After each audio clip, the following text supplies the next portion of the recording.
জুলাইকে পুনর্জন্মের মাস বললেন প্রধান উপদেষ্টা ডক্টর মোহাম্মদ ইউনূস। ২৪-এর গণঅভ্যুত্থান উপলক্ষে জাতিসংঘের মানবাধিকার সংস্থার আয়োজনে মঙ্গলবার রাজধানীতে জুলাই স্মরণ অনুষ্ঠানে তিনি আরও বলেন, গভীর সংস্কার না হলে স্বৈরাচার আবার ফিরে আসতে পারে। অনুষ্ঠানে অংশ নিয়ে বিএনপি মহাসচিব মির্জা ফখরুল ইসলাম আলমগীর বলেন, গণতান্ত্রিক ব্যবস্থায় দেশের সমস্যাগুলোর ধীরে ধীরে সমাধান হওয়া উচিত। অন্যদিকে জামায়াতে ইসলামের আমির ডাক্তার শফিকুর রহমান বলেন, বিচার ও সংস্কারের আগে নির্বাচন হলে জাতির জন্য বিপর্যয় হবে। সাইরাস মাহমুদের রিপোর্ট। মঙ্গলবার রাজধানীর হোটেল ইন্টারকন্টিনেন্টালে জুলাই বিপ্লবের ১ বছর পূর্তি উপলক্ষে বাংলাদেশের জাতিসংঘ মানবাধিকার মিশন আয়োজিত অনুষ্ঠানে প্রধান অতিথির বক্তব্যে প্রধান উপদেষ্টা ডক্টর মোহাম্মদ ইউনূস বলেন, দেশকে একেবারে নতুন করে গড়ে তুলতে হবে। জুলাই আমাদের পুনর্জন্মের মাস। এটা শুধু স্বৈরাচারী মুক্তির মাস না। জুলাইয়ের শিক্ষা এখনো আমাদের কাছে তাজা আছে। মাঝে মাঝে ভয়ে ভয়ে এই শিক্ষা ক্ষয়ে যাবে, ভুলে যাব। কাগজে কলমে সংস্কার নয়, গভীর সংস্কার দরকার বলে মন্তব্য করে ডক্টর ইউনূস বলেন, জুলাই গণহত্যার বিচার এমনভাবে করা হবে যেন ভবিষ্যতে কেউ রাষ্ট্রীয় ক্ষমতা ব্যবহার করে দেশের জনগণকে ধ্বংস করতে না পারে। যে সংস্কার আমাদের দরকার সেই সংস্কার আরো গভীরের সংস্কার। এটা কয়েকটা কাগজের সংস্কার না, এটা মনের গভীরতর জায়গার সংস্কার।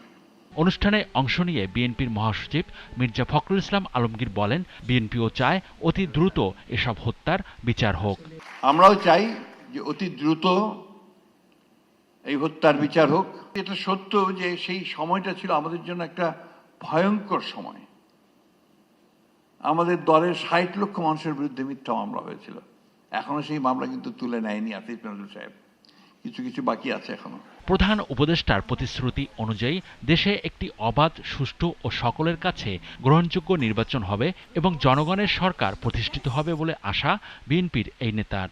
আমরা চাই যে সংস্কারগুলো যেগুলো খুব জরুরি দরকার সেগুলো অতি দ্রুত হোক, কিন্তু একটা জিনিস আমাদের সকলে বোধহয় মনে রাখা প্রয়োজন, জনগণের প্রতিনিধিত্ব সম্পন্ন সরকার এটা বোধহয় খুব জরুরি দরকার। কারণ ম্যান্ডেট নিয়ে কাজ করা আর ম্যান্ডেট ছাড়া কাজ করার মধ্যে অবশ্যই কিছু পার্থক্য আছে।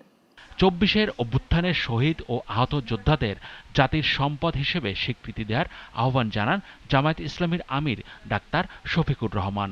তিনটা জিনিস প্যারালাল চলতে হবে, বিচার, সংস্কার এবং নির্বাচন। কিন্তু বিচার আর সংস্কারের আগে যদি কোনো নির্বাচন হয় তাহলে সেটি আরেকটা ন্যাশনাল ডিজাস্টার হতে পারে, আমরা বিশ্বাস করি।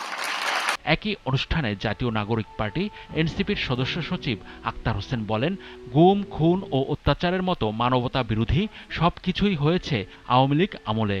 রাষ্ট্রকে অতীত কাঠামো থেকে বের করে নতুন কাঠামোয় নিয়ে আসার আহ্বান জানান তিনি।